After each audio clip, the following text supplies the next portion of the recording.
Bismillahirrahmanirrahim. Assalamualaikum warahmatullahi wabarakatuh. Perkenalkan, nama saya Puput Ania. Di sini Puput akan menjelaskan materi terkait tentang diferensiasi agama. Nah, Puput di sini mengerjakan tugas dari mata kuliah Sucarakatan. Baik, di sini kita akan membahas tentang diferensiasi. Jadi, kata diferensiasi yaitu bisa diartikan penggolongan-penggolongan atau perbedaan-perbedaan. Nah, ketika terkait dengan agama, berarti diferensiasi agama ini diartikan sebagai penggolongan-penggolongan agama yang ada di Indonesia. Nah, membahas tentang agama.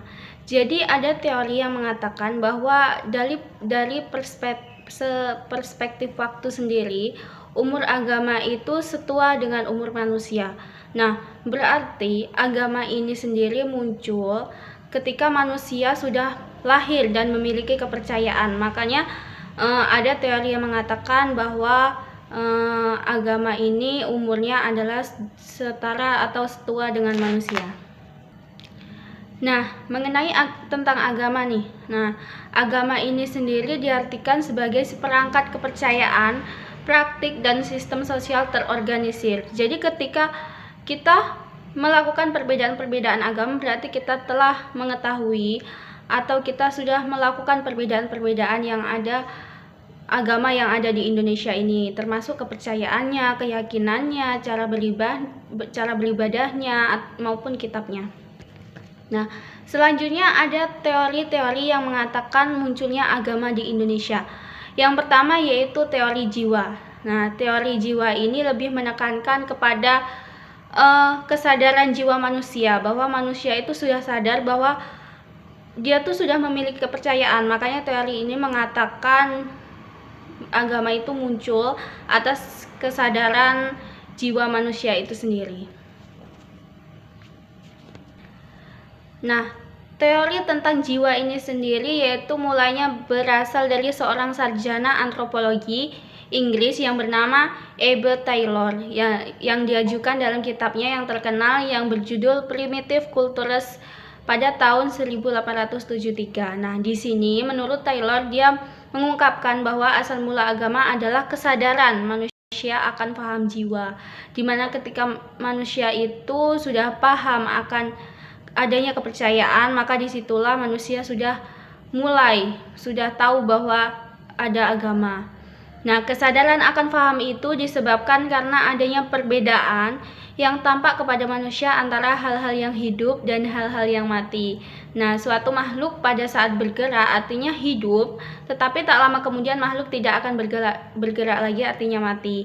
Nah, demikianlah manusia lambat laun mulai sadar bahwa gerak dalam alam itu dan hidup itu disebabkan oleh satu hal yang ada di samping tubuh jasmani, dan kekuatan itulah yang disebut dengan kekuatan jiwa.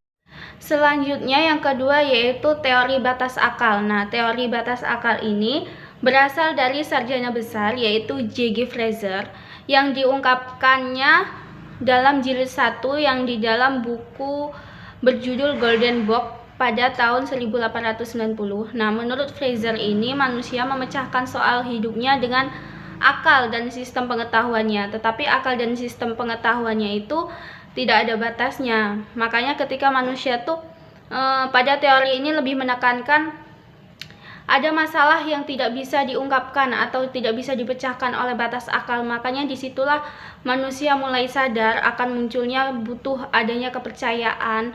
Nah, disitulah mulai muncul agama.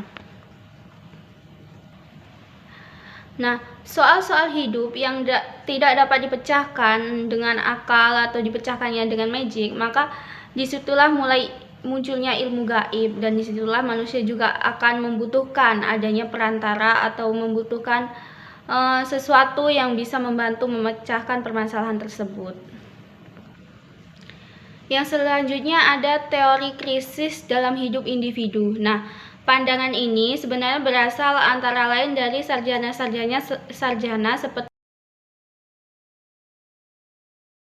bukunya Tree of Life pada tahun 1905 Karena dia menguraikan bahwa dalam jangka waktu hidupnya manusia mengalami banyak krisis yang menjadi objek perhatiannya dan sering amat menakutinya.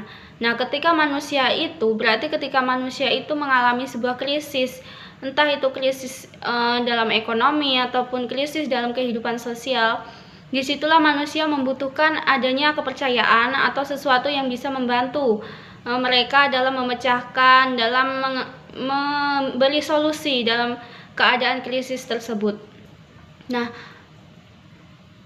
betapapun bahagianya hidup orang, ia selalu harus ingat kemungkinan-kemungkinan timbulnya krisis dalam hidupnya. Nah, dalam hal ini, untuk menghadapi masa krisis serupa itu, manusia butuh melakukan perbuatan untuk memperteguh imannya dan menguatkan dirinya. Nah, yang keempat itu ada teori kekuatan luar biasa. Nah, pendirian ini yang mudahnya akan disebut teori kekuatan luar biasa, terutama memang teori ini diajukan oleh antropologi dari bangsa Inggris, yaitu R.R. Marett dalam bukunya The Threshold of Religion pada tahun 1909, di mana di sini beliau mengatakan bahwa pangkal dari segala kelakuan keagamaan ditimbulkan karena suatu.